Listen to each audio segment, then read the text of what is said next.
So good afternoon, everybody, and happy Thursday. And welcome to today's Creo webinar session where we're going to take a look at Creo's Reverse Engineering Extension. My name is Rob Romanowski. I'm the Director of Sales Operations with 3HTI, and leading our demonstration today, once again, Paul Dye, Solutions Consultant and Applications Engineer with PTC's Virtual Center of Excellence. So if you have any questions during the presentation, Paul's presentation or demo, type those into the Q&A box. We'll try to answer them as we go along, but we'll definitely answer them at the end of the demonstration. So Paul, you have the con. Take it away, my friend. All right. Thank you very much, Rob, and thank you everybody for hopping on today. So again, my name is Paul Dye, Solutions Consultant and Application Engineer here at PTC. And today I'm going to be walking through pretty powerful extension that we have here with Creo's reverse engineering capabilities.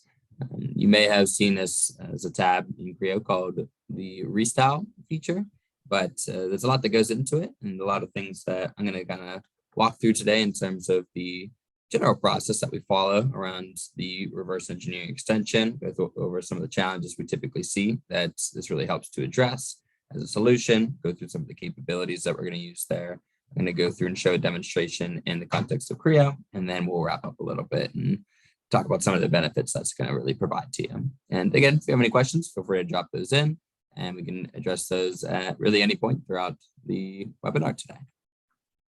So looking at really just doing this process in general, and one of the big things that we have to be able to do is define and capture the design intent that you have in models, right? And anytime that you're working with either scanned point cloud data or tessellated geometry, you really don't have a lot of that. All you really have is maybe a bunch of points floating in a coordinate system. But the idea is that you really need to be able to take that and get use out of it. And what we really need to be able to do as well is drive that geometry. It could be relations, formulas, really geometry that you have parametric control over. If you want to make 3D models out of the data that you have to be able to take all the data, get it into a form that we can really work with and drive with dimensions, relations, whatever you need in that sense. And at the end of the day, for that data to really be useful for us in the design environment, we need precise, mathematically correct geometry, because it's great to be able to look at a faceted, tessellated piece of geometry that oftentimes you can get from point cloud data. But whenever it comes to manufacturing the models, we really need something more. We need precise, curvature, continuous geometry that you could put on a milling machine, you could cast, 3D print, however you plan to create it. So these are things that we all take into account whenever it comes to reverse engineering. And really, we give you tools from within Creo for taking that scanned point cloud data, editing it, refining it, analyzing, and at the end of the day, getting to real manufacturable geometry that has true design intent behind it. And there's really three main phases of this process. First and foremost, we have the point phase where we're taking in the points that we've gone through and scanned in, could be whatever file format that you're bringing this in as. And the idea is that we want to take that in, clean it up. We want to get rid of any inaccurate data that you have, possibly reduce the number of sample points to speed up the computation in time. And just in general, fixing up any of the areas that may or may not have been scanned perfectly. We want to be able to bring those points in, fill the gaps that you need to.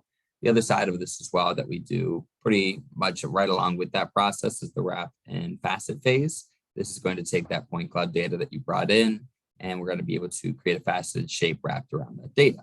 So throughout that, again, removing any of the inaccurate data, filling any gaps that you might have to get to more of that watertight model. And again, the main point of this is to get a much clearer view of what that underlying geometry is meant to look like, what it was scanned in as, helps us gain a better understanding of the model as we start to move forward and refining the shape of the model. And the third and really main step of this process is going to be into the servicing phase. We're going to be taking all that data that we brought in and that we cleaned up, and we're going to start to create true Creo services that we can take and make use of going forward. So in general, the phase consists of, first and foremost, building out curves on top of the point cloud data that you're working with. We're defining certain areas or domains that you might want to build around. And then from there, creating and modifying services from those curves that we've built out. There's a lot of different ways that we have of doing that, from making one-off surfaces, or we have more geometrically defined surfaces that could be automatically created, like cones or cylinders. And once you've gone through and built all this out, we have diagnostics to give you useful information on the surfaces that you've created. You can see how smooth they are, any areas that you might need to clean up, and overall analyzing it to make sure that the curves that we created are working as they should. A lot of times throughout that phase, we're going to be making use of what we have called domains. So domain is a collection of facet points that are bound by different curves that you lay out in the data. So it's very useful for creating the surfaces, but then also for analyzing the geometry that you're building out. A lot of different options that you'll see, and I'll show in the demonstration for creating, adding, removing loops, defining the domains. And once you have some of those different domains defined, you have the option to merge them together, or again, just use them to see exactly how well the surfaces that you're building out are matching up with those points that you scanned in. All right, so with that, we can go ahead and jump into a demonstration so we can see a bit of what that workflow would look like of using the Restyle or this reverse engineering extension. Go ahead and pull up my model here. And we have a Polaris snowmobile data set that we have from a past data set that we've used for a lot of different demonstrations. In this case, it's going to be focused in on the seat part that we have up here at the top. And what I'm going to be starting with is a point cloud that maybe my industrial designer either scanned in or constructed elsewhere for the seat cover. Could have been from a past design that exists out in the real world, or just something that we want to go through and essentially take that data and build a part off of from within Creo. So we're going to be taking some data points to create the surfaces that we need to construct that seat cover. You can see that we actually did a pretty similar process for both the bottom and the side. We essentially gone through, taken those point clouds and then built out those different features or different parts based off of that. And we're going to go ahead and do the same thing here up for the top. Now, whenever we go ahead and do this, we'll go into our get data and import in that points data set. So this is going to be for the top here. You have some options for the import type. In this case, we're going to go through and create some facet geometry off of those points. And like I mentioned earlier, if you want to increase the computation speed, you can decrease the number of points that we're using to reconstruct the geometry, lower down that density a bit.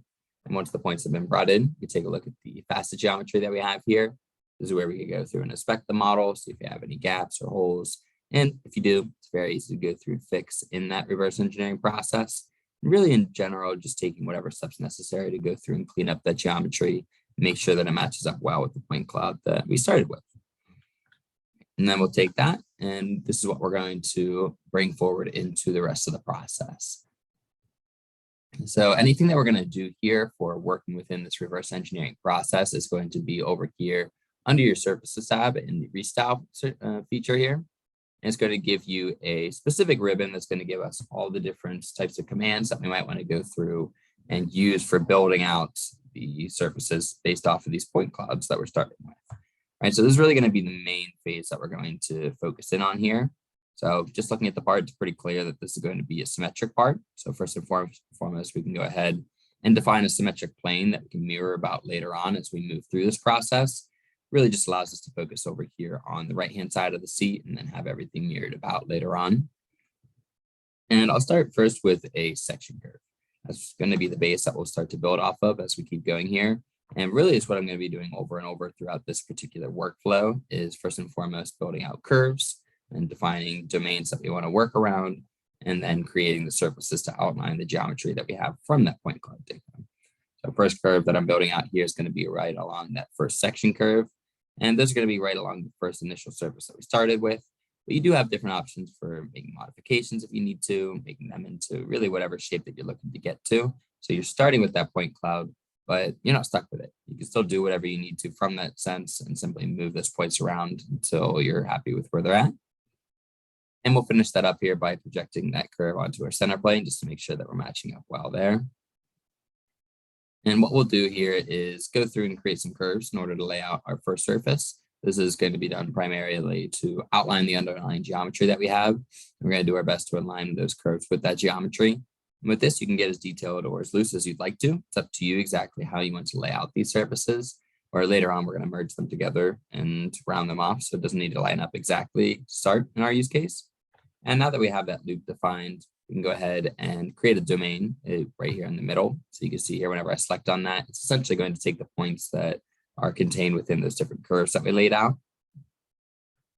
So it gives us the ability to do a few different things from there, analysis, diagnostics. But if you want to add in a bit more detail, we can do that as well. If you want to add in a few more curves going in the other direction here, you can add those in. Add in one last one here going through the middle. And now that we have our defining curves laid out, we can start to build out a surface just by simply selecting on the different curves that we have created here. It is all selected. And once we accept it, we can see the start of our surface. And then from there, you can go through and edit the number of segments that it has. You can increase or decrease the number of segments to define whatever level of detail they need to get to. And also notice that with this, I have a restyle tree over on the left-hand side. Lets me know everything that I've done or that I've created up until this point. Helps me keep track of everything. And it's all going to be contained within that one restyle feature, which is what we want. All right, now from here, we can go ahead and look at some of the options that we have for analyzing the surface. We can open up our diagnostic tool to see the deviations away from the original area. Allows us to get a much better understanding, or at least an idea of which areas that we're pretty close with, any areas that we might be a bit further off with. Just see those different areas that you're concerned with and really the effect of any of the changes that you're making. In this case here, I'm pretty much happy with the results that we're getting there. So we can go ahead and move on to the next section. And just like we did with the first surface, I'm going to start with a section curve that we have going down through the middle here. Just lay out a couple of different points to follow along the path that we want to go there. And that's looking pretty good.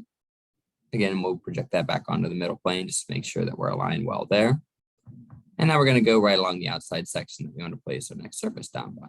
So you can notice while I'm placing these, I'm leaving a little bit of distance between my curve and the outside edge of the geometry. And that's just because I'm going to merge these different sections later on. And we're going to round off those areas anyway. So for us, there's no need for us to align it up perfectly in that case. And we'll keep moving along the outside here. And once we have the outer loop defined, we'll again specify our domain of points there in the middle that we could analyze once we build out the surface. But before I do that, I'm going to add in another controlling curve that we have going through the middle of that area. And with those laid out, we'll create another surface, in this case using a net. And that's what you're going to notice too, is that there's a lot of different ways to construct the curves and the surfaces here in Creo. A couple of different techniques that you might want to use, set them all up the way that you want, but then still have the same ability to modify and analyze them as you go along. And it's really not the typical Creo workflow that you'd normally see with the parent-child relationship. It's using all that faceted geometry to create the domains, the curves, the surfaces. But once they're built out, you're free to work with them however you'd like to. You can change that geometry around without affecting anything else up the line as well. So you can go through, build out the surfaces, analyze them, see what you got. Really starting from the point to cloud data, but then building into whatever area or whatever shape that you'd like to going forward from there.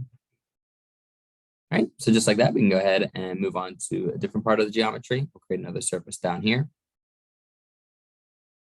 And everything that we're building out here is just going to be managed under this one restyle feature. You don't really have a lot of the hassle of having to create all these different curves, all these different surfaces, and manage that in the model tree, where it's difficult to manage and really understand what you're building out, running the risk of having things change. Instead, we just have it all managed within this one restyle feature, or we still have the restyle tree where we can see everything that we've created, but it's a bit more free-flowing. We're just simply using the faceted geometry as a jump-off point that we can work with and make modifications as we need to as we keep going along here. In this case, it's going to be a little bit more of a simple curve. So in this case here, let's just go ahead and take these 4 curves that we have to build out our surface. We'll just use the 4 curves option. There we go. And once we have that surface, we'll go ahead and project that onto our faceted geometry and keep moving along here. And so as you can see, there's a lot of different ways of building out these different surfaces. Even if you just wanted to do 4 corners here, where you just simply take a surface off of the 4 different points in space and then increase the complexity as you go along to do that. Again, we'll probably still project that surface back onto our faceted geometry here if we'd like that. And then moving on from there, the next area might be a little bit more complex. Maybe you want to have a bit more or finer detail in that area. So you can put down a couple different controlling curves here instead of just simply the 4 corners like we did in the last one. And that's really something that you'll get the hang of once you start doing this once or twice, is what types of surfaces work well for the geometry that you oftentimes work with. Maybe you'll normally just use 1 or 2 different types of surfaces. Maybe you'll use all the different tools that you have in the toolbox here. But that's the idea, is that you have whatever you need to within this restyle feature to match up with the geometry that you're bringing in. Once you have that surface, again, simply work with it, go through, analyze it, see if you like it. If not, go back and make any modifications that you might need to. But in my case, I'm pretty much happy with the new surfaces that I added in. Again, we can still go back and modify anything that we want to change there. If you want to extend this one out, if you want to merge that back in with some of the other surfaces later on in the process. In general, just very easy to go through and work with those different surfaces as you go along. And in this case, even if there's an area that we forgot about, so in the back here, there might be an area that we forgot to cover. Well, again, we'll just go ahead and do that. And it could be a very quick process. You can follow very tight along those edges, change them up if you'd like to, right? You really have the ability to go through and make these surfaces into whatever you need to, as loosely or as tightly tied to that initial point cloud that you're starting with. And then from here, what we could do is take the domain contained within those curves, and maybe instead of how we did it previously, just by building out the surfaces straight from the curves, we could instead build straight from the domain of points itself. And with that, you still have a lot of options for controlling the curves or controlling the surface, defining the direction. We can look at the dimensions here that we created for that domain, right? So we can go through and make changes there if we need to. It's really up to you in that sense. So in this case here, let's go ahead and just replace this with a spline right along that edge. That's what I want to use in that case. And that's looking pretty good. Go ahead and accept that. And that's what we use to build our surface off of. And just like you're able to do with any of the other surfaces, we could still extend those out and work with them however we might need to. But I'm pretty much happy with a lot of the surfaces that we've built out so far. So let's go ahead back into my isometric view here, and I'll go ahead and set some of the layers here to change the display and clean up the area that we're working with a bit. And now that we have the surfaces that we need going forward, we can hide the initial curves that we added in to start with. And that's again going back to the point that we talked about earlier. If you don't want to work with those curves that you started with, you don't have to. It's not really the same parent-child relationship. It's just all going to be contained within that one restyle feature. All right, so now that I've created these different restyle surfaces, we can treat them really just like standard Creo surfaces that you might be used to. In this case, I'm going to go ahead and extend these different surfaces past one another, essentially just overlapping everything. And once we have everything overlapping here, we can get those essentially trimmed down with any extra that we don't need here. Make sure that everything's being covered up there. And it's just going to leave us with a nice connection at the edge here. We can go ahead and take that, merge them together. And to smooth out that transition, we can also put in a round there. Right. And that looks pretty good. And that's one of the things you'll notice is that once you have the restyle feature, really just goes back into your standard Creo functionality. You can use your extends, your merges, rounds, anything you might normally use for creating or edited surfaces in Creo. You can go ahead and do the same thing down here on the side of the model, same sort of thing that we were doing up on the top. So for most of these, we'll just simply extend out a bit further than we might need in each direction. And then it's right back into the merging. So start by merging the one joint, move over to the left, do the same thing towards the front end section of the model. And once you have the surfaces merged together on the sides, we can clean them up with a couple of different rounds before moving on. So it's going to be a lot cleaner than just simply trying to work directly with the rounds that may have been scanned in from before. You can really clean up those transitions if you'd like to. They were created with, again, real dimensions, actual design intent behind them. And once we have the side and the top cleaned off, we can go ahead and use that center plane to mirror across to the other side. Quickly round off that transition in the middle there. Make sure that we have a smooth transition. And there we go. So we're looking pretty good here. We pretty much have a lot of the top built out here. Something that we can tie in back with the rest of the part and merge it all back together. And it's going to be the same process as before. We just merge to bring it together and use the round feature to smooth out that transition. Right. And even if there's a surface that we forgot, so actually the surface in the back here again, we can still go back and work with it just as we have with any of the other surfaces. Before we do that, let's go ahead and mirror that across to the other side. Just make sure that we're staying symmetric about the whole part. We'll merge those surfaces back in together here. And just as before, we can round that off. And then tie it right back in with the rest of the geometry that we have. So really good to show that even though you built out all these different surfaces within that one restyle feature, you're still able to go through and work with them on an individual level at any point in the process later on down the road as well. So go ahead and round off that final edge there, and it's looking pretty good. So again, you can go through, build out that surface geometry. If you want to thicken that from that point and make it into a true solid part that you want to take forward from there, you'd be able to do that as well. So you start with really any level of complexity here within reverse engineering, and then ultimately get to some real curvature continuous surfaces that you can work with going forward. So not only in the context of my assembly, but again, out in the real world, right? These are parts that we could mill, we could extrude.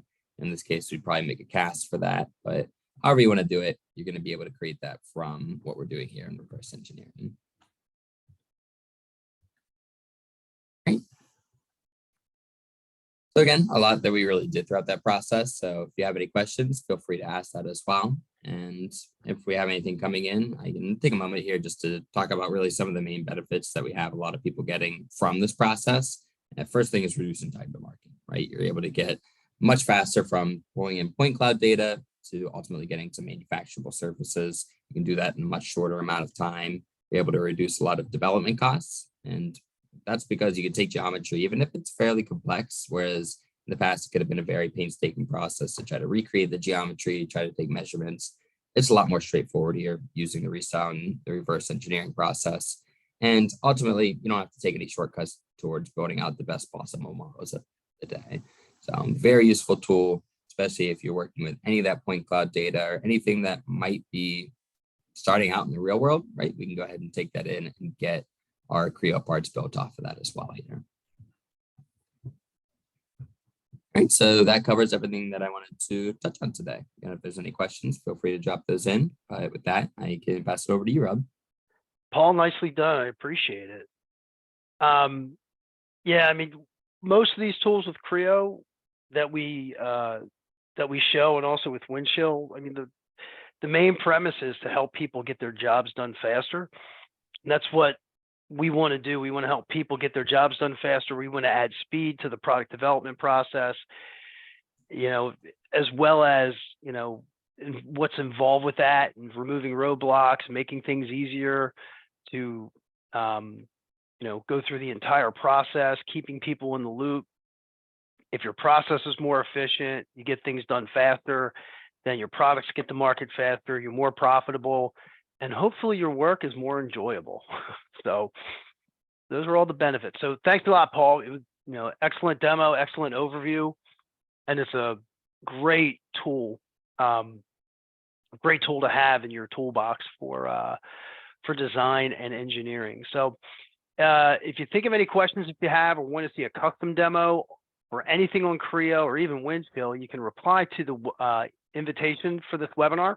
They come directly to me. Be more than happy to set something customized for you. And this recording will be sent out to you probably tomorrow. We'll have the recording up on YouTube and sent out tomorrow. So we're going to have a couple of weeks off because of the 4th of July or the Independence Day holiday. We celebrate Independence Day. So we will be back to our webinar series in the second week of July. So we look forward to seeing you then. Thanks, everyone.